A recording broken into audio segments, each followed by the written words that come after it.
మీరు ఒక్క విషయాన్ని గమనించవలసి ఉంటుంది. ఈ జాతి గొప్పతనం అంతా ఎక్కడుందంటే, మతమన్న పేరు అసలు మనం జీవించేటటువంటి విధానానికి లేదు.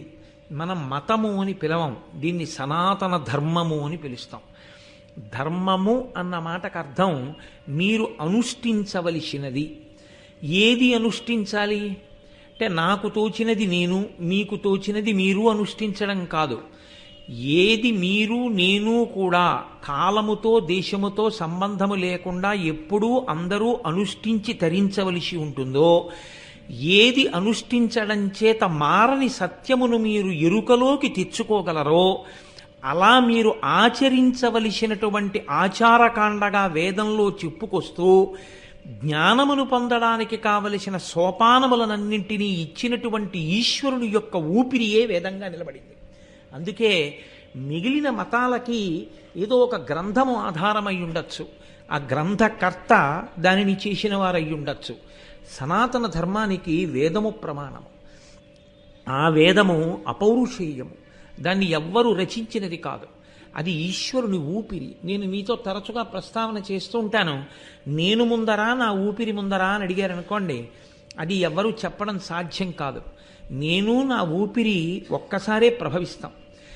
నేను లేను అన్న మాట ఎప్పుడు వస్తుందంటే, నా ఊపిరి ఆగిపోయినప్పుడు. నేను నా ఊపిరి విడివడి ఉండనట్టే. ఇప్పుడు నేను మాట్లాడడం అంటే నా ఊపిరి వాక్కుగా మారుతోంది. ఈశ్వరుని యొక్క ఊపిరి వేదము అంటే, ఈశ్వరుడొకడు వేదమొకడు కాడు. వేదమే ఈశ్వరుడు, ఈశ్వరుడే వేదము.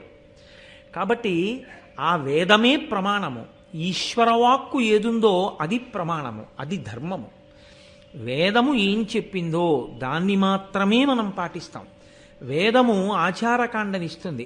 ఆచారము అన్న మాటకు అర్థం నువ్వు ఇలా ప్రవర్తించు, నువ్వు ఈ కార్యాన్ని ఇలా చెయ్యి. ఎందుకు అలా చెయ్యడం? చేదస్తం కోసమా? కాదు. మనసుకి ఏదో ఒక ఆలంబనం లేకపోతే అది పిచ్చెక్కిన కోతిలా ఏదో విషయాల్ని పట్టుకుని ఆలోచిస్తూ ఉంటుంది. మనసుని పవిత్రీకరించడం కోసమే ఆచారం అన్నది వచ్చింది. అందుకు తీసుకొచ్చింది వేదం. మొట్టమొదట ఆచారాన్ని పాటించడం అన్నది ప్రారంభమైతే, ఆ ఆచారమును అనుష్ఠించిన కారణం చేత మనసు పరిపక్వమై పవిత్రమై, పవిత్రమైనటువంటి మనసు సత్కర్మాచరణమునందు ఊంచుకుని నిలబడుతుంది. అటువంటి పవిత్ర కర్మాచరణమును భక్తితో చెయ్యడం చేత ఈశ్వరుని యొక్క ప్రీతి కలుగుతుంది. ఈశ్వరుని యొక్క ప్రీతిని సంతరించుకున్న భక్తితో కూడిన కర్మాచరణము జ్ఞానమునకు యోగ్యమవుతుంది. ఆ జ్ఞానము మోక్షమునకు హేతు అవుతుంది. అందుకొరకు కర్మ చెయ్యవలసిన దాన్ని ఆచారకాండగా చెప్పడం దగ్గర నుంచి ఈశ్వరుడే సనాతన ధర్మంలో మనకి వేదాన్ని అందించాడు. ఆ వేదములో చాలా భాగం ధర్మం గురించే మాట్లాడతారు. ధర్మము అంటేనే ధ్రియతేవా జనైరితి ధర్మం. ఆచరించినది ఏదో దానికే ధర్మమని పేరు. తెలిసి ఉన్నది ధర్మం కాదు. ధర్మాచరణమునందు తెలిసి ఉండడం అన్నది ఒక సోపానము. అసలు తెలియకుండా నువ్వు ఎలా ఆచరిస్తావు? తెలుసుకుంటే ఆచరిస్తావు. కాబట్టి తెలుసుకోవడం అన్నది ఆచరించడం కోసం. ఆచరించడం దగ్గరికి వచ్చేటప్పటికీ అనేక రకమైన భేషజాలు అడ్డొచ్చి ఆచరించడానికి పనికి రాకుండా తెలుసుకోవడానికి మాత్రమే పనికొచ్చినదేదో అది ధర్మం కాదు. ఈ తెలుసుకుని అనుష్ఠించినదేదో అది మాత్రమే ధర్మము. ధ్రియతేవా జనైరితి ధర్మం. తాను పట్టుకున్నదేదో, తాను అనుష్ఠించినదేదో అది ధర్మం. అలా పట్టుకోవడానికి అనుష్ఠించడానికి ఎవరు ఏది తమ సొంత అభిప్రాయంగా చెప్తే అటువంటి అభిప్రాయాన్ని ఆచరించమని మనకి ఋషులు చెప్పలేదు. వేదము దేన్ని చెప్పిందో దాన్ని మాత్రమే అనుష్ఠించు. ఆ ధర్మము నువ్వు పండేటట్లు చెయ్యగలదు. పిందె తనంత తాను పండదు.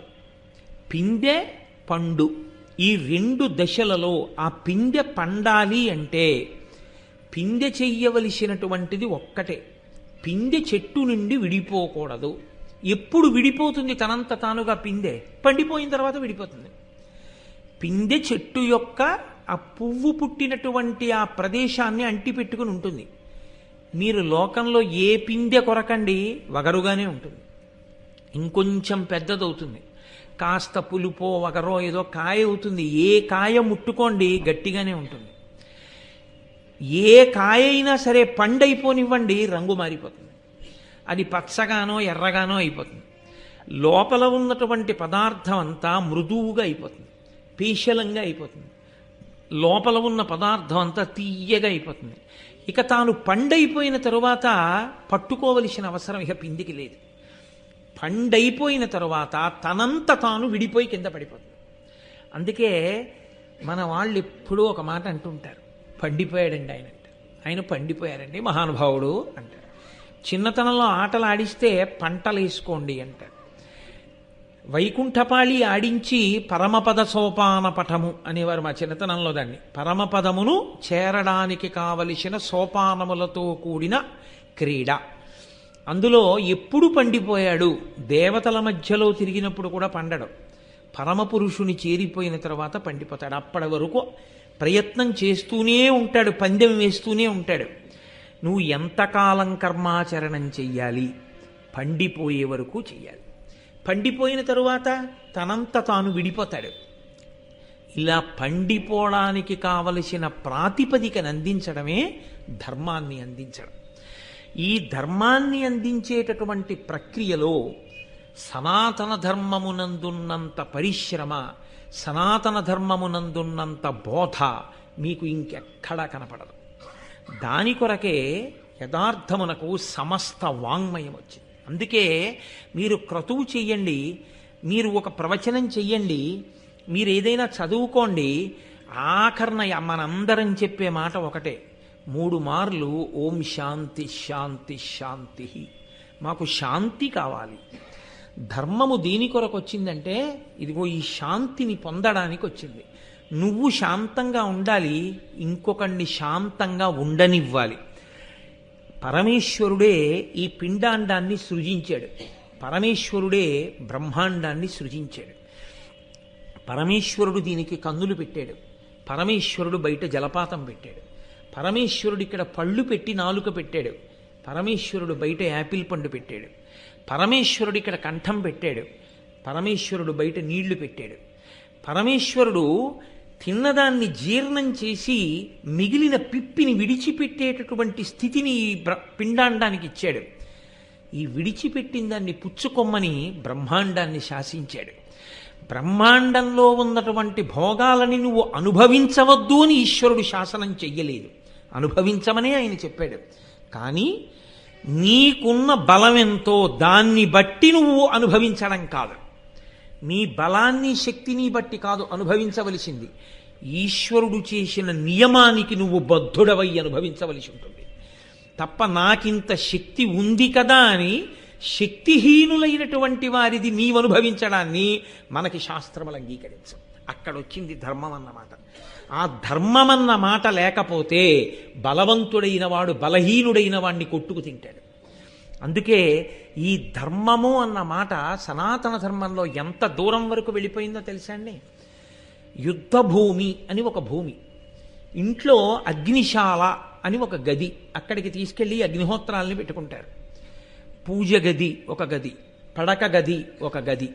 మీ ఇంట్లో మీరు విభాగం చేసుకున్నట్టే యుద్ధం చెయ్యవలసి వస్తే ఈ దేశంలో యుద్ధభూమి అని వేరొక భూమిని నిర్ణయం చేశారు. అక్కడికెళ్ళి యుద్ధం చేసేవారు. యుద్ధభూమి ఎక్కడ ఉండాలి? నగరం మధ్యలో ఉండేటటువంటి క్రీడా మైదానాన్ని తీసుకొచ్చి యుద్ధభూమిగా వాడరు.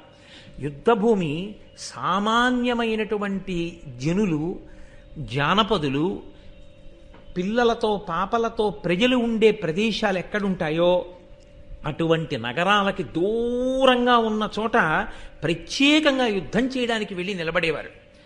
ఆ యుద్ధం చేసేటప్పుడు వాడేటటువంటి అస్త్రశస్త్రములను ప్రయోగించడానికి కావలసిన విద్యని కూడా వేదమునకు ఒక భాగమైనటువంటి ధనుర్వేదం లోకానికి నేర్పింది. అది ఎవరు ధనుర్వేదాన్ని నేర్చుకుని ధర్మరక్షణ కొరకు పోరాటం చెయ్యాలో వాళ్ళకి ఆ ధనుర్వేదం నేర్పమంది. వాళ్ళు యుద్ధం చేసేటప్పుడు మాత్రం ఊరి మధ్యలో నిలబడి మిగిలిన వాళ్ళకి ఇబ్బంది కలగకుండా యుద్ధం చేసేవాళ్ళు ఊరి బయటికి వెళ్ళి యుద్ధ భూమిలో నిలబడి యుద్ధం చెయ్యండి. యుద్ధం చేసేటప్పుడు కూడా సూర్యోదయాత్ పూర్వము కాని సూర్యాస్తమయానంతరము కాని యుద్ధము లేదు. మీరు మహాభారతాన్ని పరిశీలిస్తే వ్యాసభారతంలో ఒక అద్భుతమైన ఘట్టం. యుద్ధం పూర్తయి సూర్యాస్తమయమైంది, ఇంకా కాసేపు ఆగితే ప్రాయశ్చిత్తంతో సంధ్యావందనం చెయ్యాలి. భీష్మాచార్యుల వంటి మహాపురుషులు సూర్యాస్తమయమై రథం ఇలా కిందకి దిగగాని ఇంటికి వెళ్ళి స్నానం చేసి సంధ్యావందనం చెయ్యడానికి కూర్చుని అర్ఘ్యప్రదానం చేస్తే ప్రాయశ్చిత్తంతో చెయ్యవలసి వస్తుంది. కనుక స్నానం చెయ్యకపోయినా, పంచభూత స్నానం మనకుంది, శాస్త్రం అంగీకరించింది. కాశింత పృథివిని తీసి తల మీద వేసుకుని వారు అక్కడే ఉన్నటువంటి యుద్ధభూమిలో మట్టిని తీసి సూర్యభగవానుడికి అర్ఘ్యంగా విడిచిపెట్టేశారు మహాభారతంలో. అంటే నీ విహిత కర్మాచరణం నువ్వు చెయ్యవలసి వస్తే ఆ సమయంలో నువ్వు స్నానం చేసిలేవన్న బెంగ కూడా నీకు లేకుండా శాస్త్రం చూసింది. సంధ్యావందనం చెయ్యాలా, స్నానం చెయ్యడానికి ఇబ్బంది వచ్చి సంధ్యావందనం మానేయాలా అన్న ప్రశ్న వస్తే ఇంత విభూతి తీసి నీ తల మీద వేసుకో, ఇంత విభూతి తీసి పెట్టుకుని సంధ్యావందనం చెయ్యి, తప్ప సంధ్యావందనం మానద్దని చెప్పింది. అంత గొప్ప ధర్మం నేర్పింది. ఒక యుద్ధభూమికి వెడితే నగారా మోగించేవాడు ఉంటాడు, ఒక యుద్ధభూమికి వెడితే అందరికీ నీళ్లు అందించేవాడు ఉంటాడు, రాత్రి వీళ్ళు వచ్చేటప్పటికి శిబిరాల్లో అన్నం వండేవాళ్ళు ఉంటారు.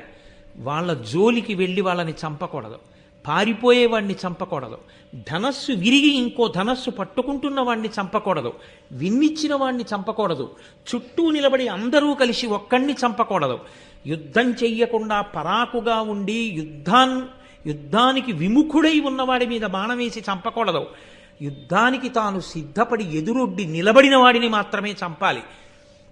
ఎక్కడున్నాయి ఇన్ని ధర్మాలు నాకు చెప్పండి. తరువాతి కాలంలో జరిగిన యుద్ధాలు మీకు తెలుసు. అమాయకులైనటువంటి ప్రజలు, ఏ పాపం తెలియని వాళ్ళు రాత్రుళ్ళు నిద్రపోతుంటే నగరాల మీద తీసుకొచ్చి బాంబులు వీసినటువంటి ఘనచరిత్ర మిగిలిన చోట్ల ఉంటే యుద్ధభూమి యందు పాటించవలసిన ధర్మాన్ని కూడా చెప్పి అలాగే సంధ్యావందనం చేసి అలాగే యుద్ధం చేసినటువంటి జాతికి వారసత్వం మనది. అంత గొప్ప ధర్మం ఈ జాతిది. ప్రతి చోట ధర్మమే. ధర్మము తప్పి బ్రతకడం కన్నా ధర్మాచరణమునందు శరీరాన్ని విడిచిపెట్టడమే శ్రేయస్కరమని నమ్మి బతికారు. అంత గొప్పగా ధర్మ ప్రబోధం చేశారు. ఆ ధర్మమే పోయిన నాడు నీవు ఉన్నా ఒకటే, లేకపోయినా ఒకటే. కాబట్టి ఆ ధర్మాన్ని 1కి 10 మార్లు లోకానికి బోధ చెయ్యాలి. ప్రతి వారికి ధర్మాన్ని అందించాలి.